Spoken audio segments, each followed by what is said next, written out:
तर आज मी गेले होते श्री गोरक्षनाथ गडावरती. तर अहिल्यानगरपासून 23 किलोमीटर अंतरावर असलेल्या या गडावर खूप भाविक भक्त दर्शनासाठी येत आहेत.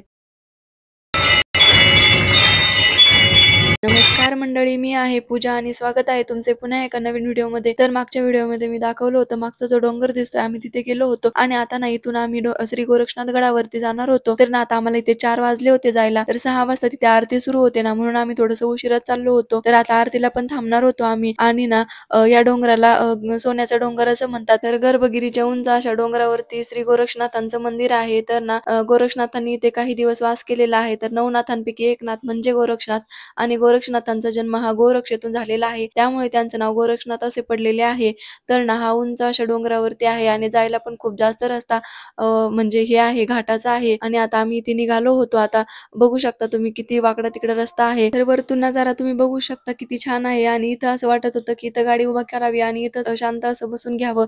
पण येताना बसणार आहोत आम्ही. आता दर्शन घेऊन यायचं होतं आम्हाला अगोदर. तर आमच्या पुढे ना इथं पाऊस पडलेला होता. सगळीकडे इतकं छान वातावरण झालेलं होतं आणि खूप छान वाटत होतं. तर मागच्या वेळी आलेलो तेव्हा वरती गाडी नेलेली, आता नाही तेच खाली लावायची होती. तर डोंगरगंजची यात्रा आहे त्यामुळे इकडे पण खूप जास्त लोक येत आहेत दर्शन घेण्यासाठी. त्यामुळे यांनी खालीच पार्किंग केली होती. आता इथं ना शेजारीच गौशाला देखील आहे. तर तिथं खूप साऱ्या गाया देखील होत्या आणि त्या गायांना खायला देखील टाकलेलं होतं. तर या गाया ना मठाच्याच आहेत म्हणजे गोरक्षनाथ गडावरच्याच गाया आहेत. त्या आता चरायला पण सोडतात त्यांना दुपारी आणि त्यानंतर ते खायला पण टाकतात त्यांना.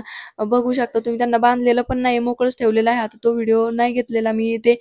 तर आता आम्ही डायरेक्ट इथं चाललोय दर्शन घेण्यासाठी आणि काही लोक येत होते तिकडून दर्शन घेऊन. त्यानंतर प्रसाद घेतला आणि आम्ही गेलो पुढे.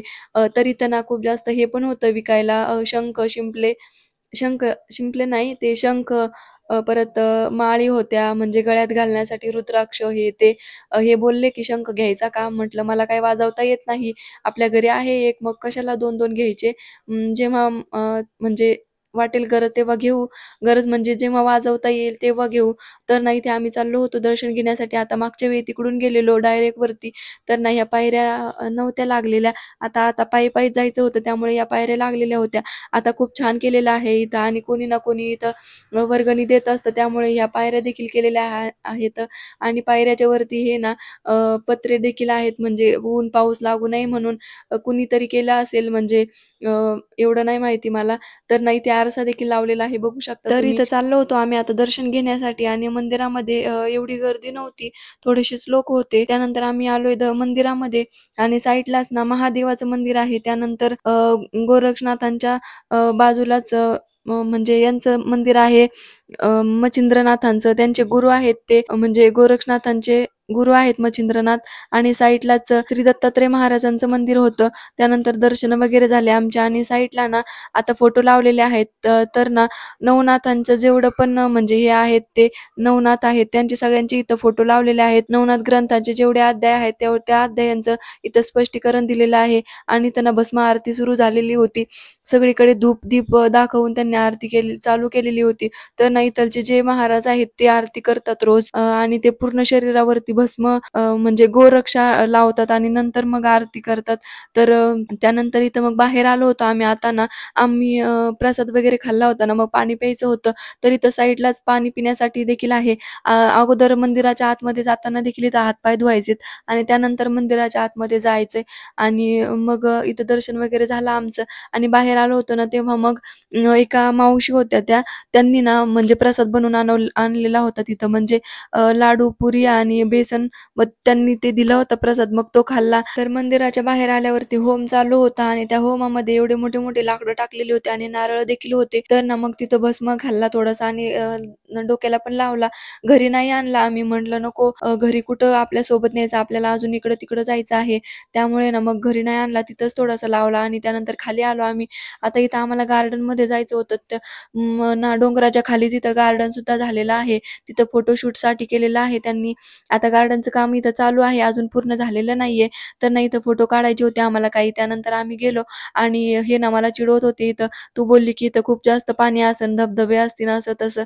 तर इथं काहीच नव्हतं, पाऊसच नाहीये तर काय असणार ना. त्यानंतर गेलो काही आणि समोर ना एक आजी आणि त्यांचा नातू ना फोटो काढत होते. बघा ना किती हौस ना त्या नाताला. त्यांच्या आजीचे फोटो काढतोय. मला बोलला की आमच्या दोघांचे फोटो काढून दे. मग मी त्यांचे फोटो काढून दिले काही आणि त्यानंतर मग आम्ही पण काही फोटो काढले आणि मग आता जायचं होतं आम्हाला वापस. तर जाताना ना आम्हाला थोडंसं भाजीला हे ते पण घ्यायचं होतं. तर आता आम्हाला घरी जायला 8च वाजतील. इथं बघू शकताय तुम्ही एवढं म्हणजे उजेड दिसतोय, पण आता ना 6:45 वाजत आले होते. उजेड-बिजेड काही नाहीये. तर आता उशिरा दिवस मावळतो ना त्यामुळे एवढा उजेड राहतो. त्यानंतर आम्हाला घरी जायला आता 8च वाजणार होते. मग इथलचं आमचं पूर्ण झालं आणि त्यानंतर आम्ही निघालो होतो इथं आता घरी जाण्यासाठी. आता जाताना थोडंसं भाजीला हे ते घ्यायचं होतं. तर आज शनिवार होता ना, तर शनिवारी ना म्हणजे छान असतं. शेतकरी लोक येतात नगरच्या तिथे म्हणजे विकण्यासाठी. तर खूप जास्त स्वस्त देतात. स्वस्त म्हणजे आणि छान पण असतं. फ्रेश माल असतो शेतातला. त्यानंतर आम्ही भाजी ते घ्यायला गेलो आणि आता घरी जायचं होतं आम्हाला. तर तुम्हाला व्हिडिओ कसा वाटला तर कमेंट्समध्ये नक्की सांगा. आणि रस्त्याने जाताना ना मला हे दाखवतात की बघ तो डोंगर आपण गेलो होतो तो दिसतोय इथून. तर जो समोर डोंगर दिसतोय ना आम्ही त्या डोंगरावरती गेलेलो आहे आणि त्या डोंगरावरती नेमकं काय आहे त्यासाठी तुम्हाला मागचा व्हिडिओ पाहायचा आहे. तर खूप छान आहे तिथे पण फिरण्यासाठी. तर ना तुम्हाला व्हिडिओ जर आवडत असेल माझे तर ना माझ्या चॅनलला सबस्क्राईब नक्की करा. तर भेटू एका नवीन व्हिडिओमध्ये. तोपर्यंत सगळ्यांना बाय. तर श्री स्वामी समर्थ.